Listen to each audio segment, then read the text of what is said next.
welcome. Your peace grace with Iyobusa Favor Ohumbamu. Today's topic is control in marriage. Control basically means the power to influence or direct people's behavior or the course of events. So if we go to work in any organization or want to run our businesses, we have policies and procedures, and with these, our business will succeed.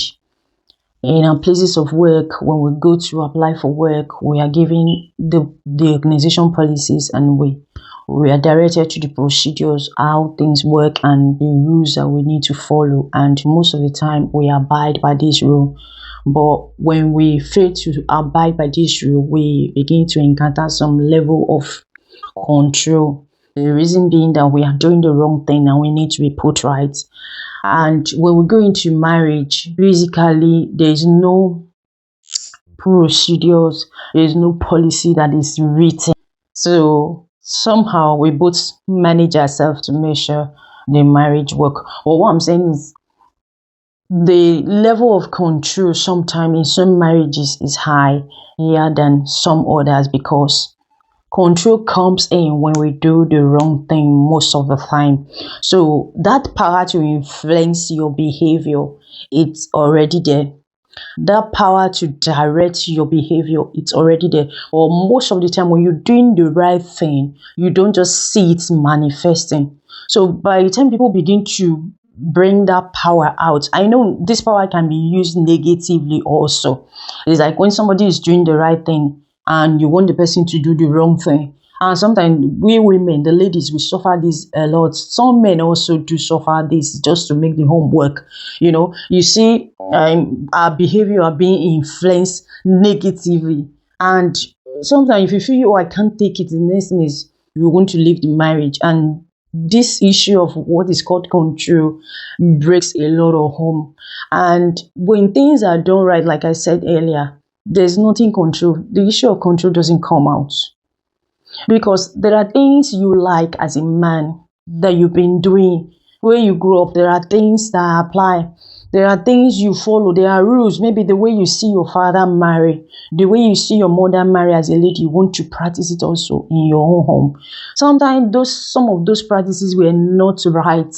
Sometimes they were also right. And they were right with your parent doesn't mean they work for us. That they were not right. Some policies or some behaviors that when you feel were not right with your parent might also be right with us. So it depends on what works for us. But when we look at the issue of control, it's just saying, now we have come together. When two people are not married, it's different from being in courtship or living alone before.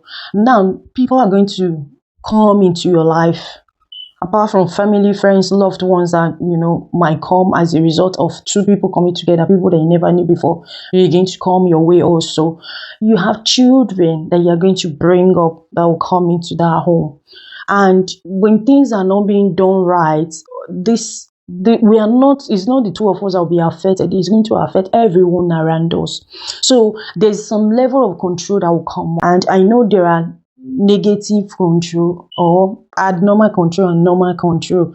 Normal control are things that you're not doing things right, or we feel this is how you used to do it, but this is not going to work for our marriage.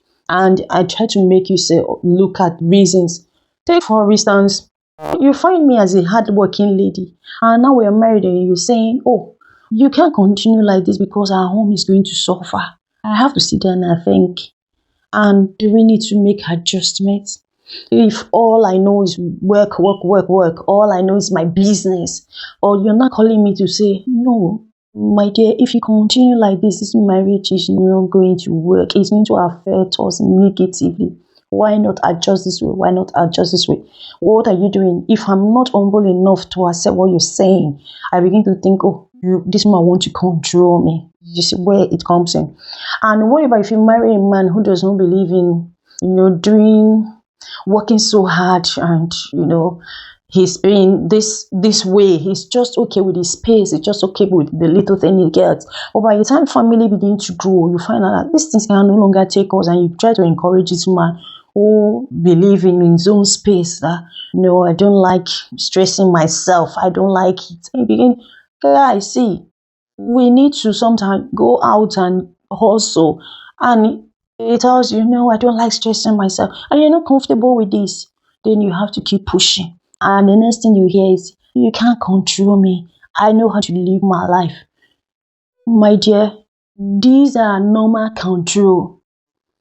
You're a man who keeps late before you get married, and you want to continue like that. And your wife keep telling you, oh, you can't be coming late. It's not safe for you. When you were alone, when you were your parents, and you used to do it. And most of the time, most children or most men that will have this issue with their wife that you can't control me, I want to say, even for ladies, people who grow up in a home that they have no form of control before. They were in charge. Nobody talks to them. Nobody tells them what to do. Nobody dictates for them. Nobody has the power to influence them. So they get into marriage and they believe things should remain that way. I cannot allow you to go and crush my family because of the attitude you had no control before. So if I am a lady and I see you living this way, I'll need to talk to you. If I'm your wife, because if nobody used to talk to you, nobody that you listen to, now I am your wife. And when you marry these kind of people, you have a lot of problem with them because they never had anybody controlling them. So who are you to come and control them? That's one aspect of control. And I will see this as a normal control.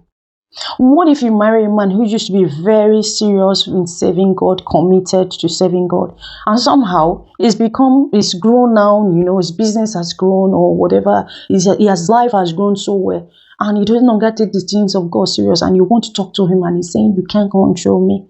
You don't also tell me how to serve God. And your children are there watching. Even if you got no children, you know this is not good for our family, and you talk. And the next thing is, you can't control me. So in marriage, there are some form of control. I know there are abnormal control. And as a lady, if you know you cannot be controlled, don't go and marry, because one level of control is higher than the other. Things that we cannot change also, that we may have to make do with. But when it is serious matter that will affect our family, if you can't change it, my dear, don't kill yourself over it. Pray. Go for counseling. Find out to go about it, because there are some attitudes that must remain the same. In marriages, there are levels of control. So if you can't take it, don't bring it. Allow the fear of God to rule in your heart and to rule in your home. Learn to inquire. Learn to ask questions. Don't expose yourself for your marriage.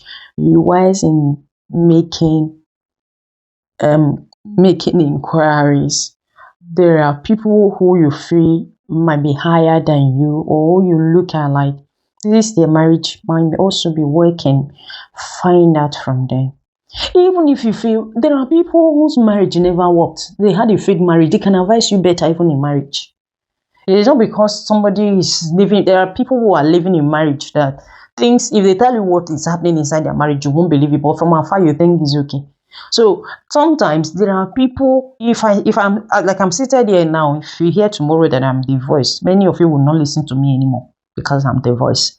But the wisdom I have, because the success of marriage, most of the time they will say, it also depends on who you marry. The success of marriage, the first determinant of success of marriage is who you marry. So if you hear somebody fails in marriage, it doesn't mean they are not good.